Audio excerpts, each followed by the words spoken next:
What's up, everybody? Crash here. Welcome back to Crash Against the Spread, where we talk about sports from a betting perspective. It is Thursday, March 6th, and we have 6 NBA games to talk about today. Almost hit another 4-in-1 day. Looked good throughout most of the game, but the Pistons couldn't come through against the Clippers. And I think like 90%, when I watched Kyle's show, The Sauce, like 90% of his poll at 4 o'clock was on the Pistons, so I was kind of worried about it then, but still rocked with it, and they just couldn't come through at the end. Clippers had them early. They came back and tied it up, went ahead back and forth a little bit, but Clippers were able to close out the game pretty well. We also didn't get Cleveland covering the spread against Miami. Miami lost by 5 instead of losing by 11. So other 3 games, pretty simple. OKC won by 17. Denver won by 6 as 5.5-point favorites, and Minnesota won by 15 against the Hornets. So 3-2 we went, still profitable. I did lose some money on a total in the Cavs and Miami game because I was watching it, and that's why sometimes I don't care if I watch the games or not. I do just as well without watching it. So when I watch it, I see something, I like it, I might bet it, and it still might lose, and my original bet might hit anyway. So learning bankroll management, all that stuff. But on to today, 6 more games to talk about. We have the Bulls and the Magic. Hard to trust the Magic right now, but the Bulls don't have. Bulls are more injured than the Magic at this point. So on the report, we have Giddey, Ball, Williams, Herter, Vucevic, and DeSumo out for the season. None of those guys started last game, so not really sure who's in, who's out. Well, Giddey is questionable. There is an out designation for everybody else. So while it says questionable, it says listed out for everybody else. So looking at this game, maybe I like an under in this game, under 219.5. With all those question marks on the injury report, the way Chicago has been playing, and Orlando's been playing, I can see Chicago covering this number. So I guess I might lean to their side with 6.5 points in my pocket, seeing the way Miami or Orlando's been closing out games recently. Chicago technically is the better team against the spread, 29-32 versus 28-34. But it's a rough game. It's a rough game to handicap. So I'm going to say Bulls or pass. Not sure if I'll get there. Might be one of those type of days. Hawks and Pacers. Pacers on the road. 3.5-point favorites on the road. Got a pretty high total here. Halliburton is on the report. Mathurin is on the report. Trae Young is probable. Everybody else is out on the report for the Hawks. So Hawks have been competing recently, but they haven't been winning games. They are 4-6 straight up in their last 10 games, 5-5 against the spread. They lost by 6 to Milwaukee. They beat Memphis. They lost against OKC and Miami. Beat Miami before that. Lost a very high-scoring game. Lost by 5 to the Pistons. Lost to Orlando. Lost to the Knicks by 1. Beat Orlando and then beat the Wizards in their 10th game on February 8th. So, not my favorite game. Without Halliburton and Mathurin, I'm not really sure what kind of team the Pacers are going to field. They both played, or Halliburton played last game. This 28 points, 36 minutes, not going to be on the floor. Need somebody else to fill in for. In that case, the Hawks have a shot. Trae Young on the floor for sure. Just not sure if I want to bet it. So, kind of Hawks or pass on this one for me. Golden State and Brooklyn. Want to be on Golden State here. Brooklyn is getting healthier. Both these teams played. Today's Thursday. They played on Tuesday. Golden State played the Knicks. Brooklyn played the San Antonio Spurs in San Antonio. Golden State stayed in Manhattan, so no travel since they came to New York. Brooklyn just got back from San Antonio, so leaning Golden State with the rest advantage. Brooklyn missing Clowney.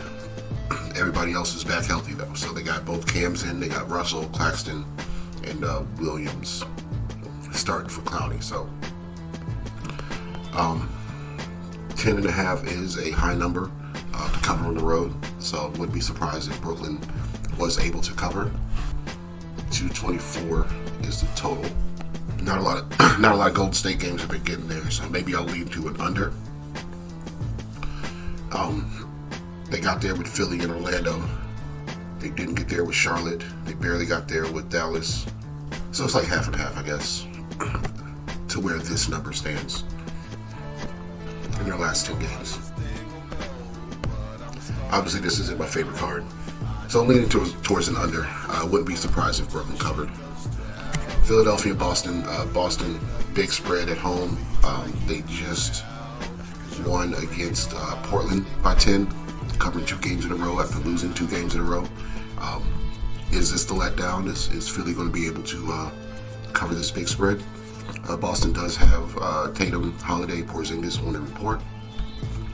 Let's check this other site, see if it says anything else about one of or two of them being out. Looks like Porzingis. Looks like all 3 of them are out.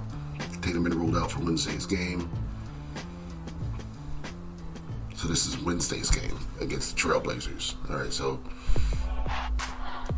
hasn't been updated because on the back-to-back, I do see for the Philadelphia 76ers, Tyrese Maxey has been ruled out. Kyle Lowry's out. Joel Embiid out for the season. Eric Gordon reevaluated in 3 months, so he's out for the season. I don't know if Boston cares to cover this game. That's the thing. Yeah, they're going to win. They're going to win at home, but do they care to cover? And with all those 3 guys out for Boston, I don't want to bet it. So it's going to be no Tatum, no Holiday, no Porzingis. The rest of those guys still field a team that can beat the Sixers, especially with no Maxey. But by 14 points, it's no urgency to do that. So I'm going to stay off that one. Houston and New Orleans. Kind of lead New Orleans at home. Zion coming off a 37-point game against the Lakers the other night. And I'm not sure who on Houston can stop him from doing that again. So lead New Orleans. Kind of hold my nose on it, though. Houston can win by 5. But they're not fully healthy. I think Sengun, Van Fleet is out. Sengun is in. They're fairly healthy. They play better at home than on the road, though. So this would be a spot where New Orleans can cover as a healthy New Orleans squad. New York, Knicks, and the Lakers. Last game up. Want to bet the Lakers at home. I think I'm a Lakers fan now. But Knicks are 6-4 in the last 10 games, 2-8 against the spread. I feel like they're going to figure it out at some point. Someone to step in front of the Lakers right now. See if on the report we got Anunoby, Robinson, Achua, and Hoop Bordy. Is that how you say that? Hoop Bordy's out. Everybody else is a real questionable. So Achua, left hamstring tightness. Robinson ankle, just coming off of injury. So they're being careful with him. And Anunoby has a left thumb sprain. So real questionables on this side. Lakers. We have Markieff Morris out. Austin Reeves out. Rui Hachimura out. Maxi Kleber out. LeBron and Luka probable.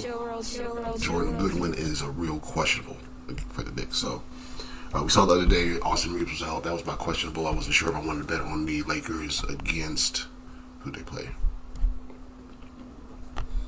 The Lakers against the Pelicans with Austin Reeves out, but they handled business pretty easily, won by 21.